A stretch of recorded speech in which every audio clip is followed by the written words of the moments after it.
तुमसर तहसील के अंतर्गत आने वाले पचारा गांव के अंतर्गत आने वाले 3 पुलिया पर बाघ का शिकार कर टुकड़े मिलने से वन विभाग एवं जिला दहल गया है, जिसे वन विभाग ने रात दिन एक कर पुलिस विभाग की मदद से अभियुक्त को ढूंढ निकालने में सफलता मिली है।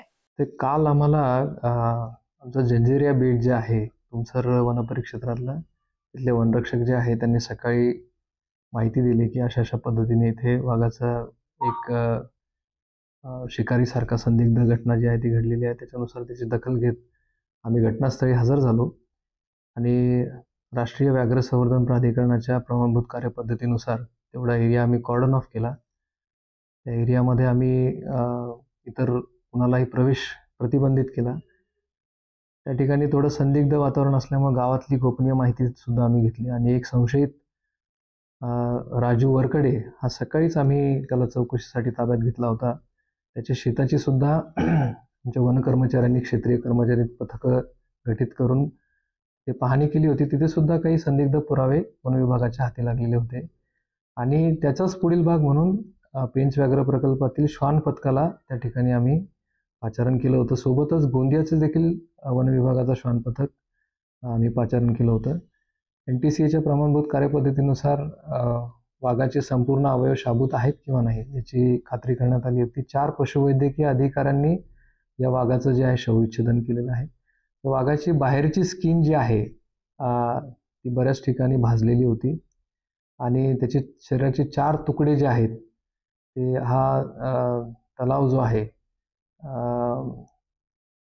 3 पुलिया तलावाच्या बांधाच्या दुसऱ्या बाजूस जिथे पाण्याचा निचरा होतो आणि गवत वाढलेला अशा क्षेत्रामध्ये ते फेकलेले होते। तर श्वान पथकाची आम्हाला अशी मदत झाली की आरोपीच्या शेतामध्ये श्वान जे आहेत ते बराच वेळ घुटमळत होते। तिथे आरोपीला आम्ही घेऊन गेलो। त्याच्यानंतर आरोपीच्या घराची झडती घेतली।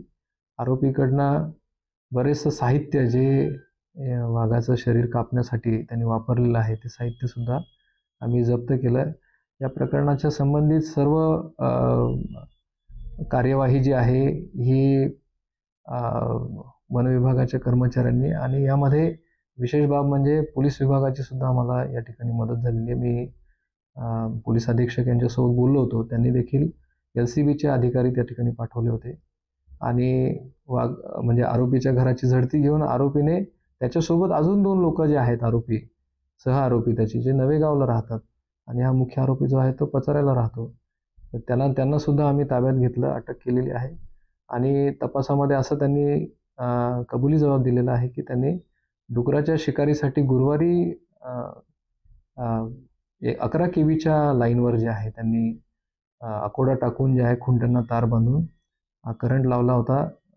तर त्यामध्ये दुर्दैवाने 11:30 वाजता एक वाघीण जी आहे 3 वर्षाची तिचा मृत्यू झाला आणि या वाघिणीचं वजन त्यांना पेलवत नव्हतं, उचलता येत नव्हतं। त्यामुळे यांनी शक्कल लढवली आणि जो राजू वरकडे आरोपी जो आहे त्याच्या घरातलं हे साहित्य वापरून त्याचे 4 तुकडे करून आणि जवळच्याच वीटभट्टीमधून काही गोण्या घेऊन त्या गोण्यामध्ये बांधून राजू वरकडे याची जी सायकल होती त्याच्यावर 2 ट्रिप यांनी जंगलापर्यंत मारल्या आणि त्या घटनास्थळी जो आहे हे तुकडे जे आहेत भाग जे आहेत शरीराचे वाघाच्या ते टाकलेले होते। तर या आरोपींना जे आहे आम्ही अटक केलेली आहे। आज त्यांना मान्य न्यायालयामध्ये तुमसर न्यायालयामध्ये त्यांना प्रोड्यूस करण्यात आलं होतं आणि न्यायालयाने देखील 11 तारखेपर्यंत त्यांना वनकोठडी जी आहे ती सुनावलेली आहे। तर अशा प्रकारच्या घटनांची पुनरावृत्ती होऊ नये याबाबत वन विभाग वारंवार जे आहे ते नागरिकांना आवाहन करत आहे। इव्हन अशा प्रकारचे अघोरी प्रकार करणारे आरोपी प्रत्येक गावामध्ये असू शकतात। मी नागरिकांना आवाहन करतो की या संबंधीची माहिती त्यांनी वन विभागाचा टोल फ्री क्रमांक आहे 1926 त्यावर द्यावी, वनपरिक्षेत्र अधिकाऱ्यांना द्यावी, विभागीय कार्यालयाला ते देऊ शकतात किंवा त्यांच्या कार्यक्षेत्रामधले जे कोणी वनरक्षक आहेत, वनपाल आहेत त्यांना देखील ते माहिती देऊ शकतात आणि आपण वन्यजीवाचं आणि वन्य प्राण्यांचं जे आहे या माध्यमातून संरक्षण करू शकतो। बऱ्याच ठिकाणी शेती पिकाचं संरक्षण करण्यासाठी सुद्धा शेतीच्या कुंपणामध्ये अवैधरित्या विद्युत प्रवाह सोडला जातो आणि यामध्ये बऱ्याच वेळेस मोर्चहानी सुद्धा झालेली, यापूर्वीच्या घटना सुद्धा झालेल्या आहेत। त्यामुळे नागरिकांनी अशा प्रकारचं कुठल्याही प्रकारचं गैरकृत्य जे आहे ते करू नये असं मी सर्वांना आवाहन करतो।